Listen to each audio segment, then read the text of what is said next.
Hello, welcome to my D-set 3 deck profile for Hexaorb Sorceress. I got to have a bit of fun with this at BRO before dropping.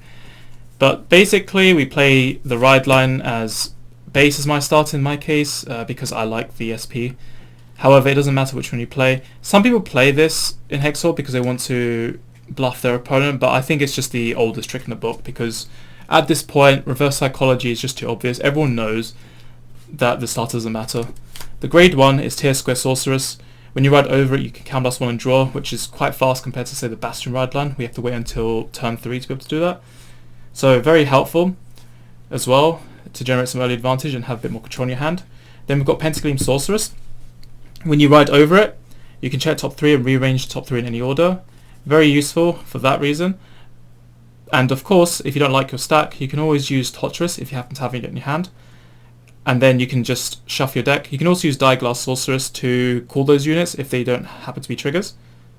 The name is also handy because there's two cards, both Dieglass Sorceress and also there is the new Kakarin card. Both of those cards work if you have Pentagleam on your Vanguard circle, so it's useful for the name as well. Then we've got Hexaorb, as well as the 3 additional copies for the Persona Ride. Basically very nice, especially if a boost behind it. And with D-set 4 we are getting a new grade 1 which will make it even better.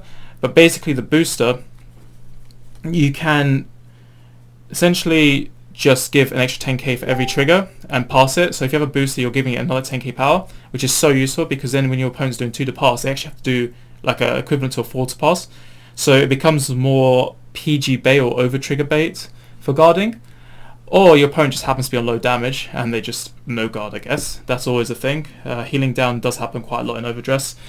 And of course that is this deck's weakness in a sense, I guess.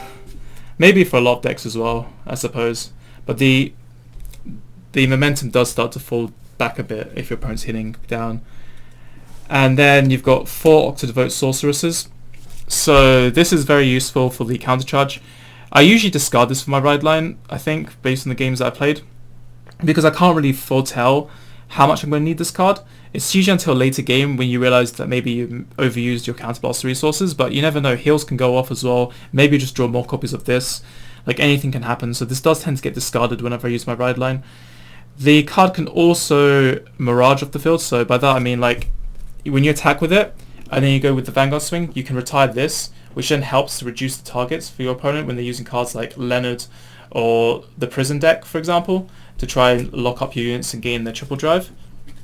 And the Soul Charge is also useful if you know you're getting a trigger and then the next card isn't a trigger, because then you can just Soul Charge that card if you ever want to do that. It's all just niche plays really though. You're not often going to do that, but there's a lot of options, a lot of little tricks I guess with this deck that I've kind of picked up on.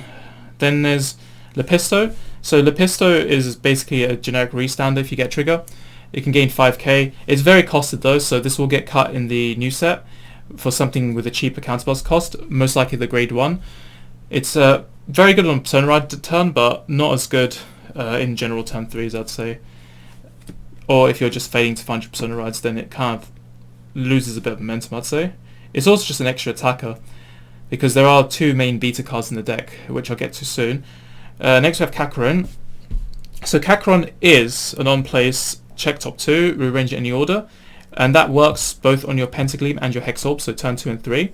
The third skill is basically, the second skill is basically a plus 5k shield, which you can use either from hand or intercept, and it has 12k power as well, but that's going to require Hexaorb as your Vanguard, so be careful of that.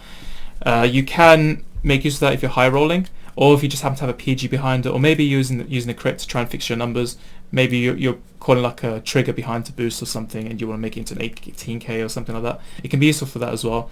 It's kind of a handy card. I thought it was really cool when they revealed this because it just felt like Hexaorb had something, but then I recently realised other nations got some similar cards like that, so I guess Hexaorb doesn't feel too special now in set 3 after all. Then we've got Olwine. Olwine is good. When you mulligan it, I tend to like to have it in my opening hand. Sometimes I just rush with the early game, but without using the on-play skill because you need Hexaorb as your Vanguard, which is a downside to this card, but rushing early game helps. It's something Bastion can't do as easily because it has to actually call a decent card on its turn 2. But the other skill that has the Counterblast 1 every time you get a trigger is very useful because then you can actually make threatening numbers. so you can try and force damage in with it. And this deck doesn't really deplete Counterblast too much a lot of times, although it can happen. So sometimes you will find spare CB, but otherwise if you're relying on Lepisto, then there's always Lepisto. I play this as sort of the other attacker, so there's this and Lepisto as the main pressure rearguards, just in case, because you're going to lose them at some point anyway.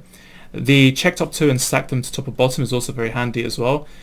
So you could do that on your turn 3 if you don't like what you see with Pentagleam, or you could use it if you're just unsure what's on top of your deck. It might even help you decide if you want to use Hexaorb's triple drive skill to have the card stacked from hand to top of your deck based on what you see on top. So it can also be useful for that. And another card that can also stack your top deck is Diaglass, but instead of actually putting them to the bottom, you get to call them. So really useful card. This card is CB1, discard 1, so if you're using it in the early game, obviously with Tier Square Sorceress, you are competing with a Counterblast resource, but there are situations like, for example, your opponent grade 1 rushing you, or maybe you're going second, so they're more likely to rush you on turn 2, or it could be the case that they just crit you, again while you're going first at least. Then in that situation you can build up your field and rush your opponent harder with this card. Obviously though, you do need to try and mulligan the early game, which is useful to have. You discard 1 as well, but it's worth it I think in a lot of situations. You have to be a bit smart I think with the timing of this card. It's very possible that other cards you have in your hand might be better to use first before you use this card. Like maybe you might think, oh actually I should use Kakarin first to see if I've got triggers or if I've got normal units on top, because Kakarin can't manipulate the top 2 except the order. So it's handy for that. Also Pentagleam Sorceress, just as much, because Pentagleam Sorceress checks top 3 and just puts them back in any order. So you may decide to use Diaglass in that situation as well. So it's a very handy card. It's also grade 1, and having boosters in this deck is very useful.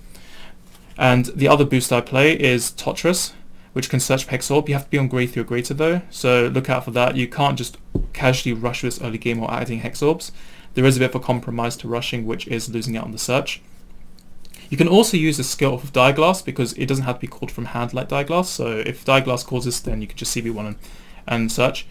Of course if you do it early game, you're probably not going to have that counterblast quite as easily, because it's quite harder to be on that much damage early game.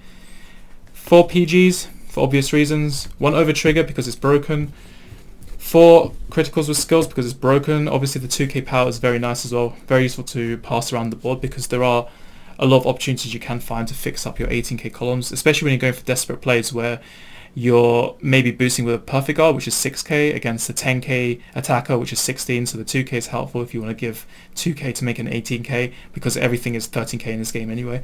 Then you've got 3 critical triggers. I just chose the ones I like.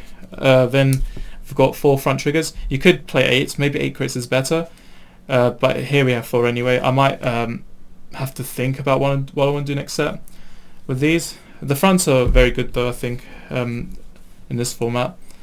And then 4 heals for obvious reasons, because heal triggers are broken as well, and they do swing games just like over triggers can swing games. So that's basically it for my deck profile.